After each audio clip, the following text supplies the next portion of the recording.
A mí lo que me mueve es la curiosidad. O sea, desde chico siempre me interesó como entender las cosas, ¿no? Recuerdo, por ejemplo, a mi viejo, siendo muy chico, y impresionado por la diferencia entre el ruido del trueno y la visión del trueno, esa diferencia temporal que tenés, viste, que lo ves y después lo escuchás al rato. Y cuando él me dice que las cosas viajaban a diferentes velocidades, viste, que la luz era una velocidad, el sonido a 300 metros por segundo, y que bueno, que por eso se daba ese desfase. Y a mí ese tipo de cosas me piraban, ¿no? Ver un caballo a lo lejos. Yo me crié en Paysandú, hice toda la escuela en Paysandú, nací en Mercedes, y me acuerdo de ver caballos a lo lejos y que no coincidían las patas sobre el asfalto y el sonido. Ese tipo de cosas, los colores, bueno, el tema de la diferencia de velocidad y la percepción de las cosas también, el sentido de que uno está percibiendo siempre el pasado. ¿Viste? Esas cosas a mí de niño me complicaban, pero hasta de no dormir, ¿viste? O de cómo actúa el sueño, ¿viste? Estar durmiéndote y estar tratando de mantener la conciencia de estar dormido para entenderlo y nunca poder lograrlo, ¿viste? Todo ese tipo de cosas.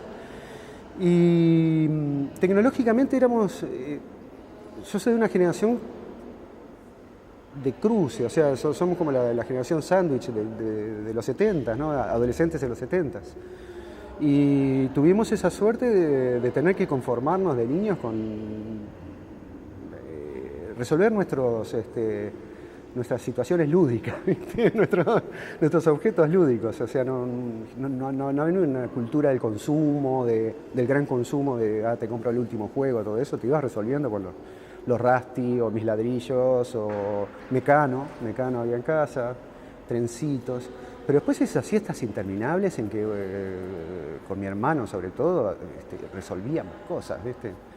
Con cables, yo qué sé, me acuerdo mi hermano, después de ver una película de James Bond, bueno, eso que se desplazan con un alambre, ¿no? Colgados, y bueno, y caer, siempre era donde ocurrían los accidentes, de cazar luciérnagas de nochecita y hacer como farolitos en los frascos, cazar abejas y tener los zumbidos y sentir que era como una radio. Y después, en un momento, bueno, mi padre era muy de promover ese tipo de cosas. Y nos había conseguido una maquinita a vapor, ¿viste? O sea, cosas como muy interesantes que uno iba aprendiendo.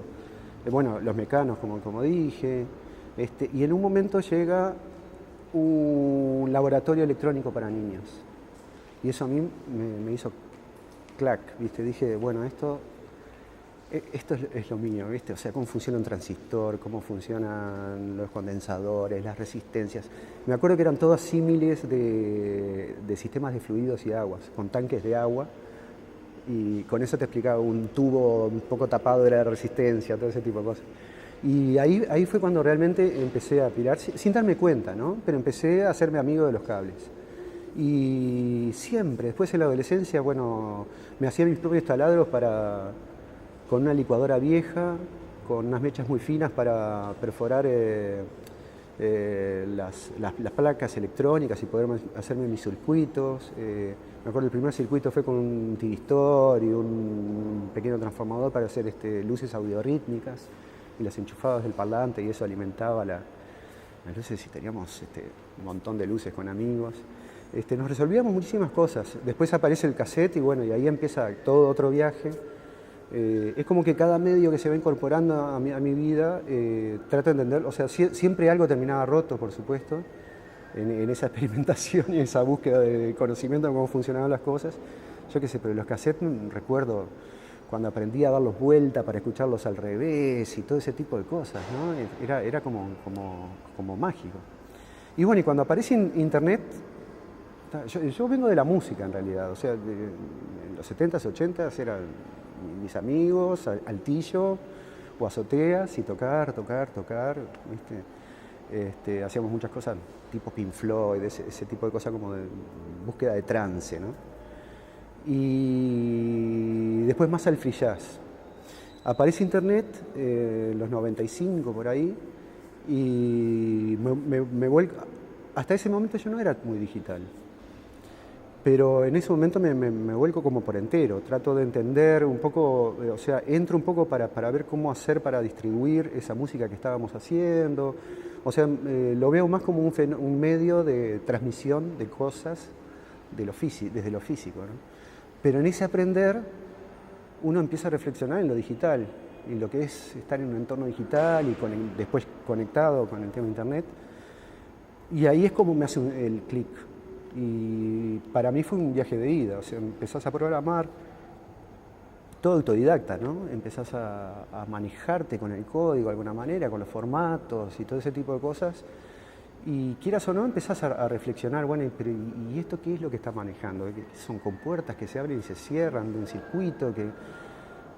Y eso pasa a otro layer de comprensión, ¿no? Y, o sea, empiezan como realmente, o sea, a pensar, bueno, pero ¿cómo es que funcionan estos esquemas de representación de esa realidad virtual que se te está presentando? Entonces ahí empezás a estudiar el tema de metáforas de interfaces, o sea, ¿por qué las cosas se representan como se representan en una computadora? ¿Qué es el escritorio? ¿Por qué un escritorio y no otra cosa? Los folders, los exploradores, ¿viste? Todo tiene un paralelo con el mundo real, ¿no? O sea, es tu escritorio, tu papelera de reciclaje, ese tipo de cosas. Pero después, bueno, de antes ya veías, bueno, la metáfora por páginas, ¿no? En el DOS, por ejemplo. Y después ver que todo eso además tiene un costo, no es nada ecológico, o sea, el tener que representar todo eso, todo ese layer de representación y metáfora de interfaz, consume un montón de procesadores. O sea, en realidad nosotros utilizamos, en esa época sobre todo se notaba mucho, o sea, lo que te consumía el sistema y todo ese sistema de representación, te consumía un montón de procesadores que de repente podrías estar utilizándolo para acelerar el renderizado de tus videos, que en esa época eran 320 x 240, ¿no?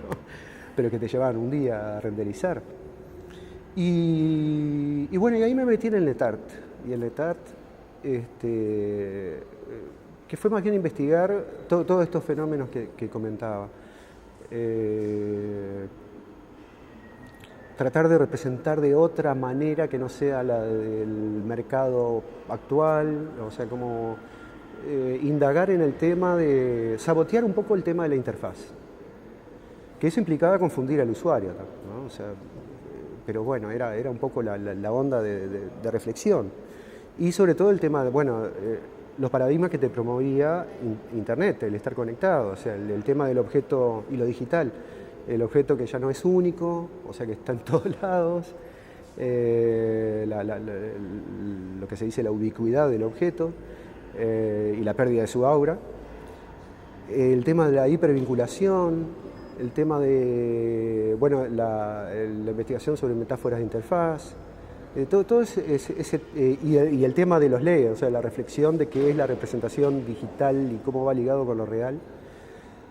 Todas esas cosas en esa primera época se ven reflejadas. Enseguida termino como trabajando mucho sobre lo sonoro, o sea, vuelvo hacia mi ser músico, pero ya totalmente empapado desde lo digital y reflexionando sobre cómo operan los códigos sobre las plataformas, ¿no? Y ahí me dedico a hacer interfaces sonorovisuales, que son sound toys, lo llamaba, como juguetes sonoros, porque le quería quitar el peso de la responsabilidad de estos objetos de que fueran un instrumento serio, ¿no? Entonces, al ser juguetes ya quedaba como diluido y podía jugar más con el tema de las interfaces y cómo se relaciona lo visual y lo sonoro en una acción de navegación por parte de un usuario, ¿no?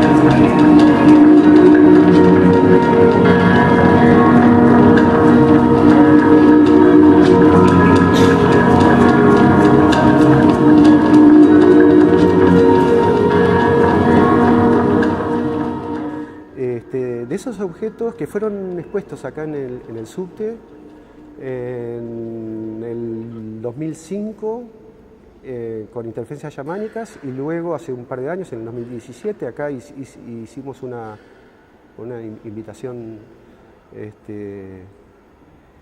para exponer, y presenté como un rescate arqueológico de más de 120 soundtracks que hice en los 90.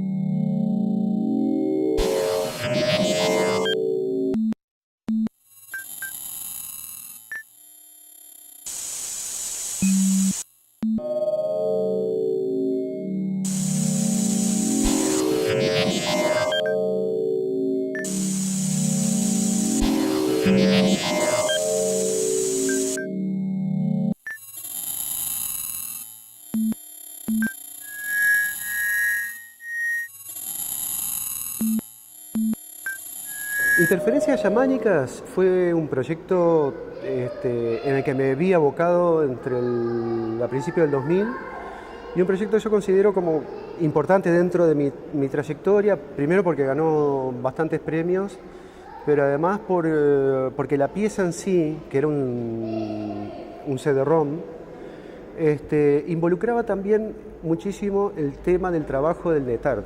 O sea, era un conjunto de piezas sonorovisuales, estos sound toys, pero donde los diseños sonoros eran todos a cargo de músicos experimentales con los que yo me comunicaba online a diario. Todos amigos de toda Latinoamérica, salvo dos, que es Eduardo Polonio y Sush de España, y bueno, y Dickel Demasiado de Holanda. 27 músicos, ya te digo que los conocí por pura conexión internética, y después por supuesto nos hicimos amigos y nos hemos encontrado en festivales y todo eso, de gente que admiro mucho a nivel sonoro y de experimentación sonora. Y bueno, y todos se prestaron a hacer esos diseños sonoros. Yo le decía, bueno, mira, la interfase que estoy pensando para vos, por cómo trabajás, para cada cual yo pensaba una manera de relacionar lo sonoro y lo visual.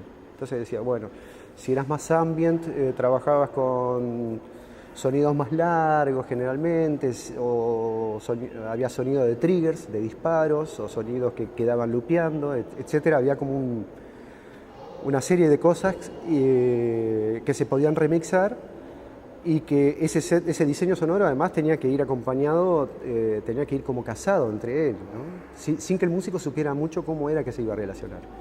De eso salieron un montón de interfaces, y el núcleo duro de esas interfaces está en ese CD que se llama Interferencias Chamánicas.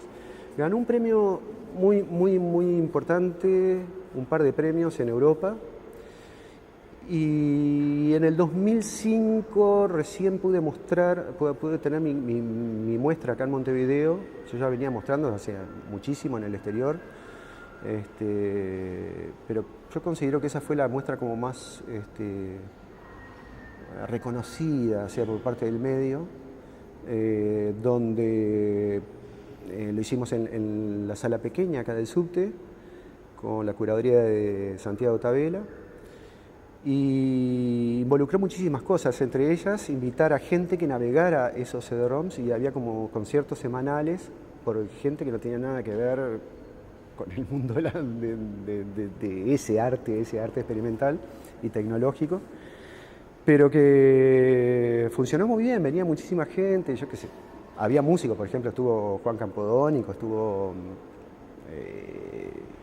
Bueno, pero estuvo mi madre, por ejemplo, con sus nietos, o sea, como una especie de navegación intergeneracional, donde, bueno, ella estudió, tuvo que estudiar cómo funcionaban esas cosas. Primero aprendió a usar una computadora y después se vio alfabetizada por esa invitación.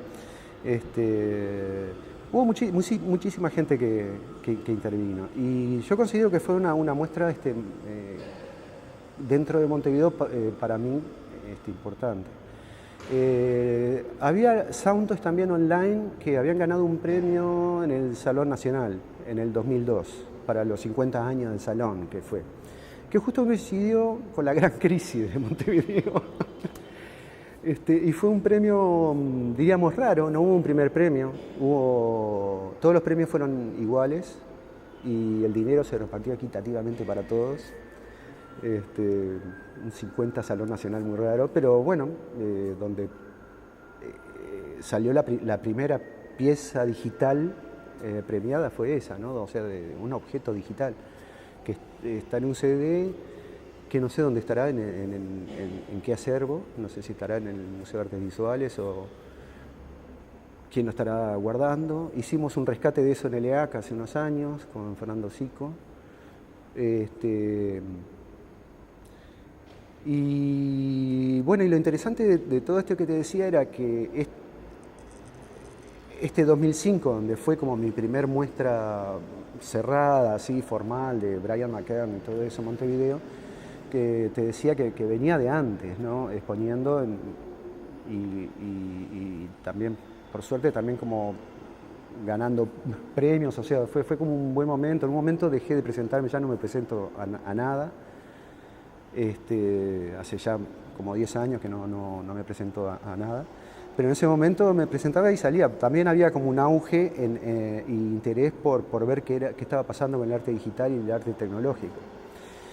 Y lo interesante de todo esto es que también hubo un retraso a nivel global en el interés institucional por ese tipo de arte. Como te decía, yo empecé en el 95, en el 96 ya pertenecía a un movimiento de netartistas global, donde todo el mundo estaba exponiendo lo suyo. Y lo interesante era justamente que cada artista pegaba un saltito en cuanto a la legitimación de su obra. O sea, no había una institución que nos trancara nuestro camino. Nosotros queríamos exponer y publicábamos nuestra página web y ahí estaban todas nuestras cosas. Y eso era muy interesante porque, claro, había gente que venía del diseño, gente que venía de la música, gente que venía del arte más formal y clásico, había pintores, había poetas, lo que quieras, había geógrafos, había científicos, o sea, biólogos moleculares, por ejemplo, que de repente se piraban con el tema del fractal y empezaban a mostrar piezas fractales, ¿viste? Como arte. O sea, como que todo el netart se vio involucrado en eso, ¿no? Se vio como alimentado. Y todos aprendíamos de todo, además. Era un ámbito muy generoso. Porque no había mucho, capaz que porque no había mucho que ganar tampoco, ni que perder. O sea, no estaba jugando por nada, ¿no? Por salir en culturales del diario, ¿viste?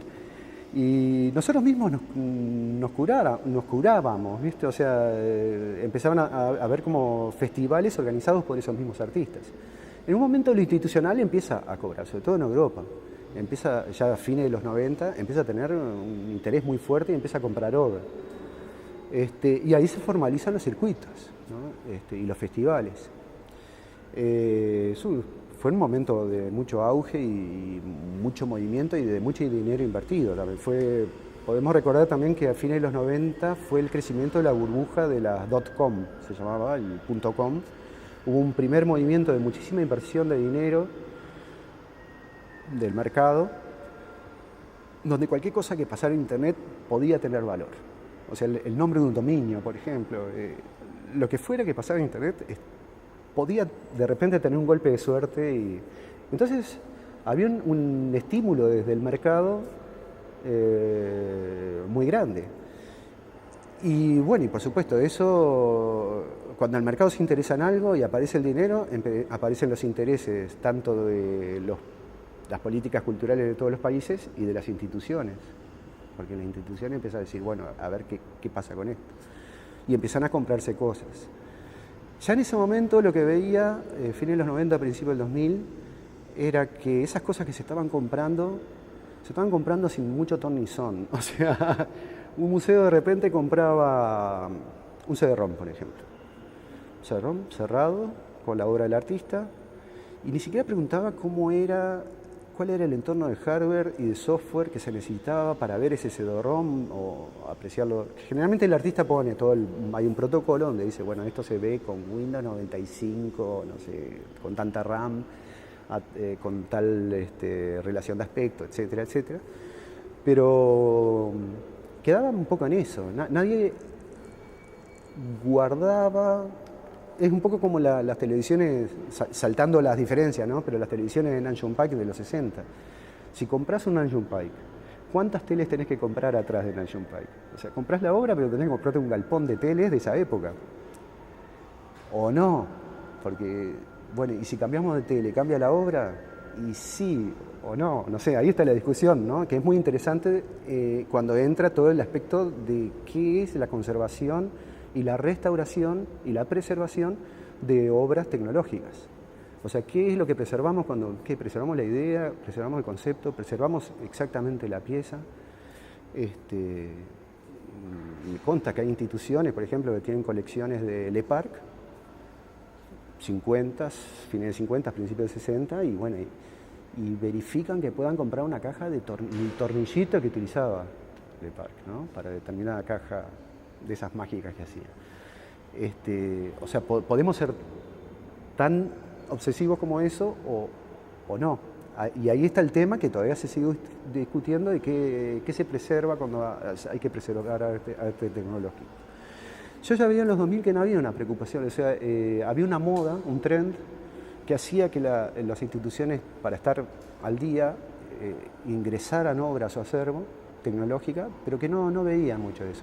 Entonces mis obras también empezaron a cobrar como una reflexión sobre eso. Y tengo muchas piezas de esa época, que hay una, por ejemplo, que está siendo expuesta ahora en Nueva York, en el New Museum de Nueva York, que hablan sobre la preservación del arte digital. Llegué incluso a venderle una laptop a un museo como obra, pero era una obra y eres mi taller. O sea, le vendo la laptop con todas mis obras, hasta ese momento, 2004, pero con todo el código fuente y con el entorno del hardware donde había sido hecha esa obra y donde se podía percibir y ver. O sea, es el entorno natural. Y son, bueno, reflexiones. Igual esa laptop no va a durar mucho, ¿no? Pero eran como reflexiones acerca de eso, ¿no?